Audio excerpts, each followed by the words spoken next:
The wedding hall shimmered beneath crystal chandeliers, every seat filled with guests from across the cross-pack. White roses lined the aisle. Silver banners bearing the Cross family crest hung from the towering stone walls. At the end of it all stood Arya Ashcroft, dressed in a gown she had dreamed of wearing since she was a little girl. Across from her waited Alpha Damien Cross. For 10 years, he had been her closest friend. For 3 years, they had been engaged. Today was supposed to be the beginning of forever. The moon priest smiled warmly. "Join your hands." Arya lifted hers without hesitation, but Damien didn't move. His jaw tightened, his eyes drifted past her shoulder. For a long moment, the entire hall waited. Then, without a word, Damien stepped away from the altar. A murmur rippled through the crowd. Arya frowned. Damien? He kept walking, past the elders, past the noble families, past the rows of stunned guests, until he stopped in front of a young woman wearing a pale blue dress. Celine, Arya's younger sister. Damien reached for Celine's hand. "I'm sorry, Arya," he said, his voice echoing through the silent hall. "I've made a mistake. My heart has always belonged to your sister." The words struck harder than any blade. A wineglass slipped from someone's fingers and shattered against the marble floor. No one moved. No one breathed.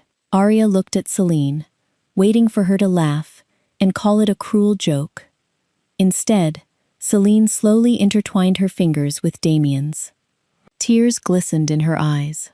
"I didn't want you to find out like this," she whispered. "I'm sorry." The apology felt empty. Around them, whispers spread like wildfire. "How long has this been happening? Poor Arya. I can't believe he'd do this at the altar." Arya's gaze shifted toward her parents. Her mother covered her mouth. Her father stared at the floor. Neither of them spoke. Neither stepped forward. The silence hurt almost as much as the betrayal. Damien looked at her with an expression that almost resembled relief. "You deserve someone who truly loves you," he said quietly. "I can't marry you while loving someone else." He spoke as though honesty erased the years they had shared, as though confessing today somehow excused deceiving her yesterday. Arya felt every pair of eyes in the hall settle on her, waiting. Would she cry? Would she scream? Would she beg him to stay? Instead, she reached up with calm hands and removed the engagement ring from her finger. She walked to the altar, placed the ring beside the moon priest's sacred vows. Then she lifted the hem of her wedding dress and turned toward the doors. No farewell, no accusation, no tears, only quiet footsteps echoing across the marble floor. The crowd parted without a word. Outside, the afternoon breeze carried the scent of blooming jasmine. A memorial honoring fallen warriors stood beside the palace steps, covered with fresh flowers. Arya looked down at the bridal bouquet still resting in her hands. She knelt before the memorial, carefully placed the white roses among the wreaths. "They gave everything," she whispered. "They deserve these more than I do." She stood again, pulled off her silk shoes, and began walking barefoot down the palace road, leaving behind the wedding, the promises, and the life she thought she would have. Behind her, the palace gates opened once more. A magnificent black carriage bearing the silver crest of the High Moon Kingdom rolled to a stop. No one noticed the tall man stepping from it, but the Alpha King noticed the bride, who walked away without looking back. The moment the royal carriage stopped, every noble rushed toward it. The abandoned wedding was forgotten. A visiting Alpha King demanded attention. Lucian Varric, ruler of the High Moon Kingdom, stepped onto the palace grounds, dressed in a black ceremonial coat, embroidered with silver thread. His reputation had reached every corner of the continent. A fearless commander, a wise ruler, a king who had never accepted a Luna. He had come to negotiate a military alliance with the Crosspack. Instead, he arrived in the middle of a broken wedding. Lucian's golden eyes swept across the courtyard. Guests argued in hushed voices. Servants hurried to clean shattered glass. The moon priest stood frozen before an altar, where a single engagement ring rested in silence. "What happened here?" Lucian asked. His beta, Rowan, stepped beside him. "It appears the groom abandoned the bride during the ceremony." Lucian looked toward the palace steps. Far down the road, a lone woman walked barefoot beneath the afternoon sun. She never once looked behind her. His gaze followed her until she stopped at the memorial honoring fallen warriors. She knelt, placed her bridal bouquet among the flowers already covering the stone. Then she bowed her head in quiet respect before continuing on her way. Lucian frowned. Most people would have thrown the bouquet into the street.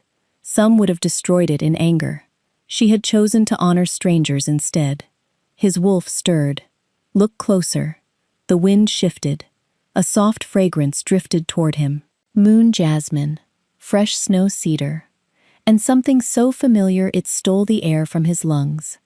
His wolf surged forward with overwhelming force. "Mate." Lucian went perfectly still. He had imagined this moment countless times over the years. He thought it would happen during a royal gathering, or at a neighboring kingdom's celebration. Never outside a wedding where another man had broken her heart. His wolf growled softly. "Go to her." Every instinct urged him to cross the courtyard, to tell her she wasn't alone, to promise that she would never again stand before someone who questioned her worth. But Lucian remained where he was. The woman walking away had already suffered enough. She deserved peace before destiny. Rowan noticed the change in his king's expression. "Your Majesty?" Lucian kept watching the distant figure. "She's my mate." Rowan's eyes widened. "The abandoned bride?" Lucian nodded once. For several moments, neither of them spoke. Finally, Rowan asked, "Should I bring her back?" "No." The answer came immediately. "Not today." Lucian understood something many rulers never learned. A wounded heart could not be healed by another person's urgency. It needed space to breathe. He turned toward his beta. "I want to know everything about her. Her family, her pack, the man who left her, and everyone who allowed this to happen." Rowan bowed. "I'll begin immediately." Lucian looked once more toward the empty road where Arya had disappeared beyond the trees. A strange calm settled over him. For years he had wondered whether the moon goddess had forgotten him. Now he understood. She had simply been waiting until the woman meant for him needed someone who would never ask her to become second choice. As they entered the palace, Lucian spoke so quietly that only Rowan heard him. "Some meetings happen exactly when the moon goddess intends. And somewhere beyond the city walls, completely unaware, Arya Ashcroft continued walking toward a future neither of them could yet imagine. By sunrise the next morning, the High Moon Kingdom's royal investigators had already begun examining the cross pack. Alpha King Lucian wanted facts, not rumors, not gossip whispered through noble halls. The truth. His most trusted investigator, Captain Orion, arrived at the palace before noon, carrying a thick leather folder. He placed it on Lucian's desk. "You asked for everything about Arya Ashcroft." Lucian nodded. "What did you find?" Orion opened the file. Far more than a broken engagement. The first pages contained copies of old letters Damien had written to Arya over the years. Only many had never reached her. "They were intercepted," Orion explained. "Our handwriting experts confirmed that someone forged replies in Arya's name." Lucian's expression hardened. "Who?" "Her younger sister, Celine." More evidence followed. False letters, invented excuses, messages claiming Arya wanted distance, others supposedly written by Damien, saying he no longer trusted her. Years of quiet lies had slowly driven the couple apart. "Damien believed Arya was withdrawing from him," Orion said, "and Arya believed Damien had stopped caring." Lucian closed his eyes for a moment. So neither of them knew. No. The next document was even worse.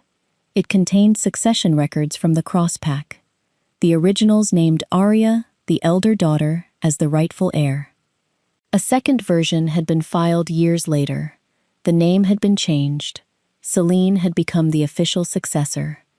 Who authorized this? Lucian asked. Her parents. Orion slid another page across the desk. The change happened when Arya was 15. Lucian read the explanation twice. Selene possessed a rare silver wolf, prized by ambitious nobles who believed it would strengthen political alliances. Rather than protect their eldest daughter, Arya's parents had quietly erased her future. They had stolen her birthright. And Arya? She was never told. The room fell silent. Lucian stared out the window, toward the distant mountains. She thought she had lost only a groom. In reality, she had been losing pieces of her life for years, without ever knowing why. Orion cleared his throat. There is more. Financial records appeared next. PAC funds had disappeared into private accounts. Election documents had been altered. Land belonging to widows and wounded veterans had been transferred to wealthy nobles without legal approval. Every trail led back to the same people. Arya's parents, Selene, several corrupt council members. Lucian slowly closed the folder. This wedding was never just about love. No, Your Majesty. It was the final step. Once Selene married Damien, no one would question her position as future Luna. Lucian understood everything. The betrayal had been carefully built over years. One lie, then another, until an entire life had been stolen. He rose from his chair. Prepare arrest warrants. Orion blinked. Immediately? Immediately. Then Lucian looked toward the village road stretching beyond the palace walls.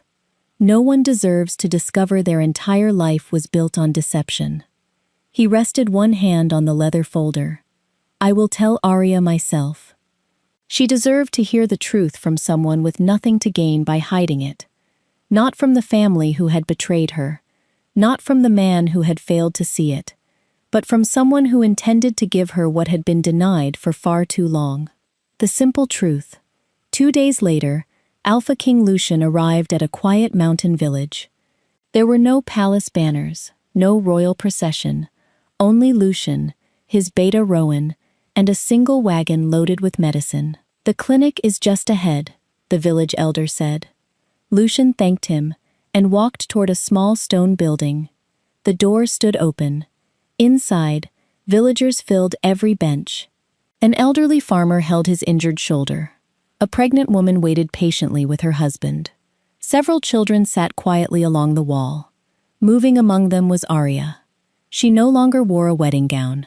Instead, she had exchanged silk for a simple linen dress, with a white healer's apron tied around her waist. Her hair was braided neatly behind her. She smiled as she wrapped a clean bandage around a little boy's scraped arm. There, she said gently. You'll be climbing trees again before the week is over. The boy grinned. Thank you, Miss Arya. His mother bowed gratefully before leading him outside. Only then did Arya notice the tall man standing near the doorway. She recognized him immediately. The Alpha King. Lucian inclined his head. And you are Arya Ashcroft. I suppose you've come about the alliance meeting. In a way. She washed her hands in a basin before facing him.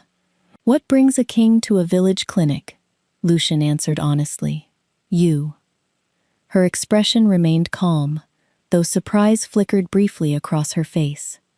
I've learned what happened to you. I also learned something else. He stepped no closer. The moment I saw you outside the palace, my wolf recognized you.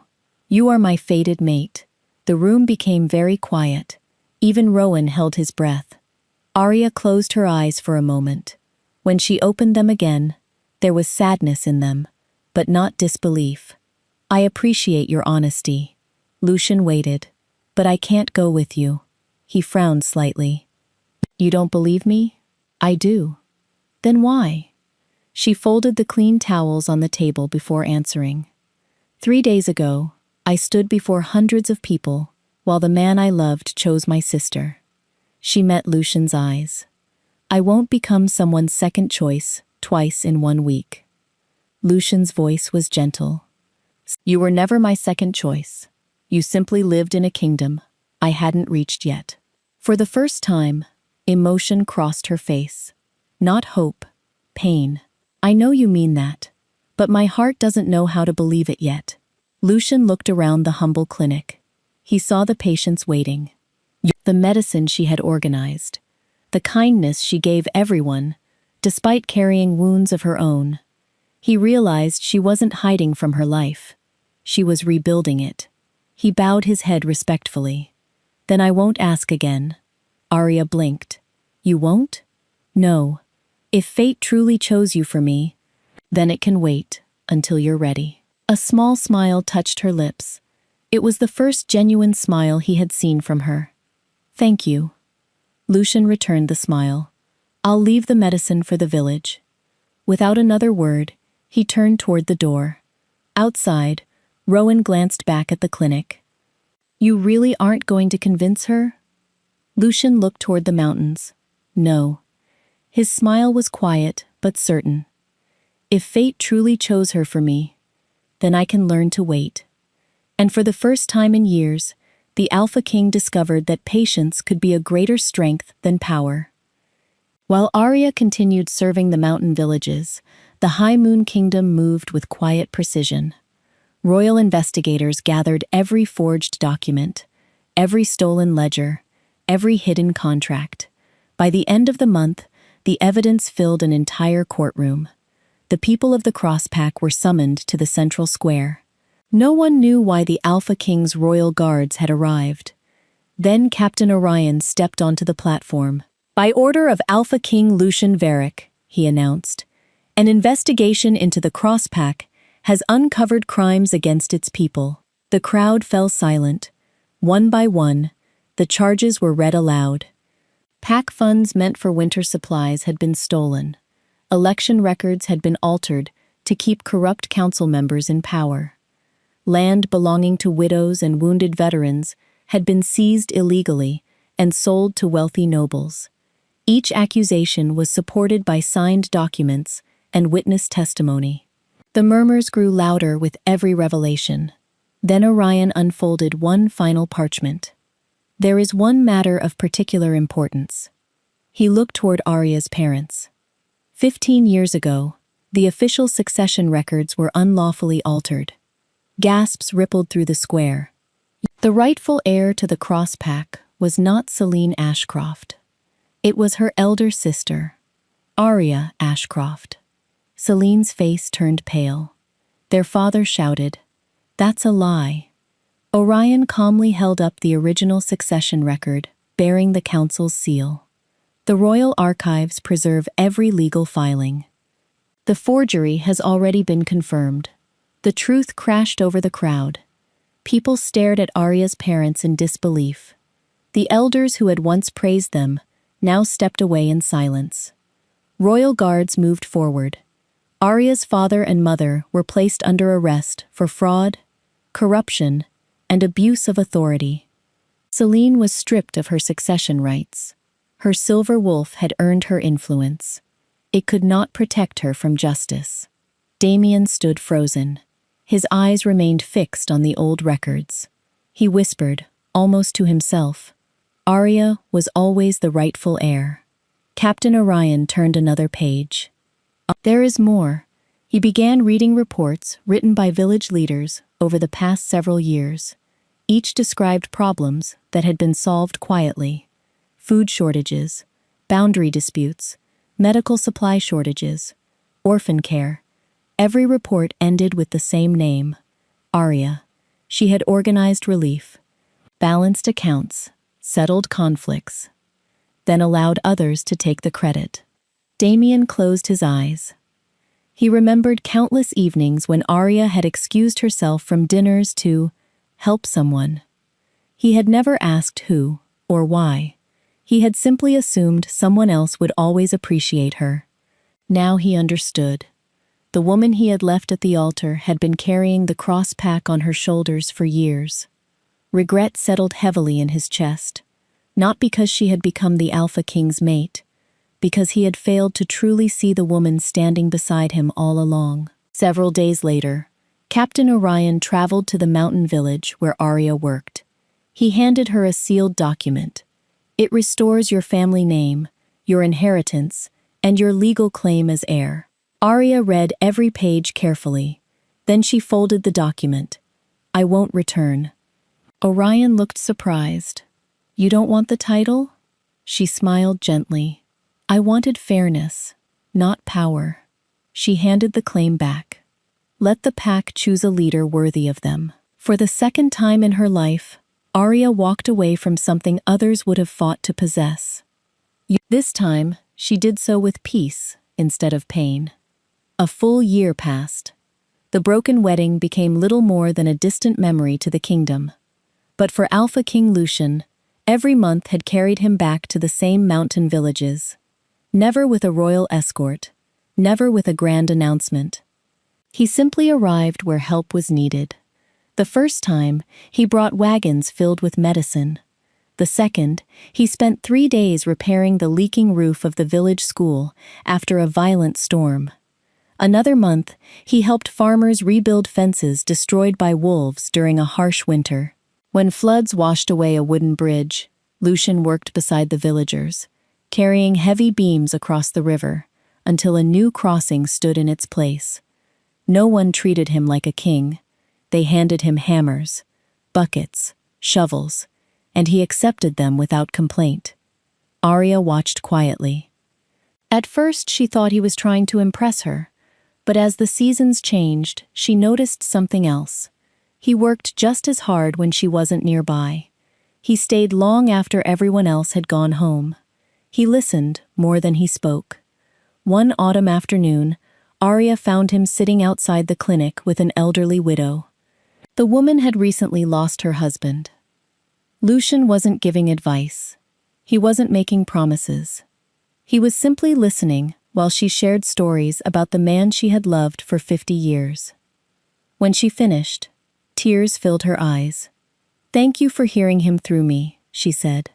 Lucian smiled gently. No one truly leaves while someone still remembers their story. The widow squeezed his hand before walking away. Arya stood in the doorway, unexpectedly moved. You've changed, she said. Lucian looked up. I hope so. She sat beside him on the wooden bench. For a while, neither of them spoke. The silence no longer felt uncomfortable. It felt peaceful. Finally, Arya asked the question she had carried for months. Why do you keep coming back? Lucian didn't answer immediately. Instead, he looked across the village. Children laughed near the rebuilt bridge. Farmers loaded fresh harvests into wagons. The school roof gleamed beneath the afternoon sun. Then he turned to her. Because if I'm asking you to share my kingdom, it should first become a kingdom worthy of you. Arya searched his face. There was no arrogance, no expectation, only quiet sincerity. You never once asked me to accept the mate bond again. I promised I would wait. And I meant it. She smiled faintly. Most kings would have ordered me to the palace. I'm not interested in obedience, Lucian replied. I'm interested in partnership. Those words lingered in her heart long after he returned to the capital. That evening, Arya walked alone through the village gardens. She remembered the humiliation of standing at the altar, the heartbreak, the betrayal. Those wounds had not vanished, but they no longer defined her. For the first time since that terrible day, she allowed herself to imagine a future that wasn't shaped by fear. Perhaps trust could grow again. Not because fate demanded it, but because one man had spent an entire year proving, through countless ordinary acts of kindness, that love was something built patiently, one choice at a time. 1 year after the wedding that never happened, the capital of the High Moon Kingdom overflowed with music and laughter. The annual Moon Festival had arrived. Lanterns floated above every street. Children danced through the market square. Musicians filled the air with joyful melodies. People from every pack gathered beneath the silver banners of the royal palace. Rumors spread quickly through the crowd. The Alpha King is making an announcement. Do you think he's finally choosing a queen? Surely, it will be a noble woman. No one noticed Arya standing quietly near the fountain. She had come with villagers from the mountain clinic, hoping only to enjoy the festival. She wore a simple blue dress. No jewels, no crown. Just the peaceful confidence she had earned over the past year. A trumpet sounded. King Lucian stepped onto the platform. The square fell silent. Instead of addressing the crowd, he descended the palace steps, past the nobles, past the royal guards, past the honored guests. He walked directly toward Arya. Every eye followed him. When he reached her, he stopped. Then, before the entire kingdom, the Alpha King lowered himself onto one knee. A wave of astonished whispers swept through the square. Lucian reached into his coat and drew out a small velvet box. Inside rested a familiar ring. Arya recognized it instantly. The engagement ring she had placed on the altar the day Damien abandoned her. I asked the moon priest to keep it safe, Lucian said softly. When I learned its story, he entrusted it to me. He held the ring in his open palm. I don't offer this because you're my fated mate. He looked into her eyes. I offer it because I've spent the last year learning the difference between destiny and earning someone's trust. The square became so quiet that even the breeze seemed to pause. Lucian continued. If you refuse, I will still be grateful for every day I've spent becoming a better man because I met you. But if you choose to stand beside me, it will never be because fate forced you. It will be because your heart decided I was worthy. Tears gathered in Arya's eyes, not from sadness, from certainty. She looked at the ring, then at the man who had never demanded her affection, never used his crown to influence her, never treated destiny as an excuse to skip the work of earning love. Slowly, she reached out. She took the ring from his hand. For a brief moment, she simply held it. Then she smiled. Instead of waiting for Lucian to place it on her finger, Arya slipped it onto her own hand. I choose this, she whispered. I choose you. The square exploded into applause. Cheers echoed through the streets. Above them, hundreds of silver lanterns drifted into the evening sky. Near the back of the crowd stood Damien. He watched in silence. There was no bitterness left in his heart, only regret. Not because Arya had become the Alpha King's future queen, but because he had once been trusted by a woman whose quiet strength he had never truly understood.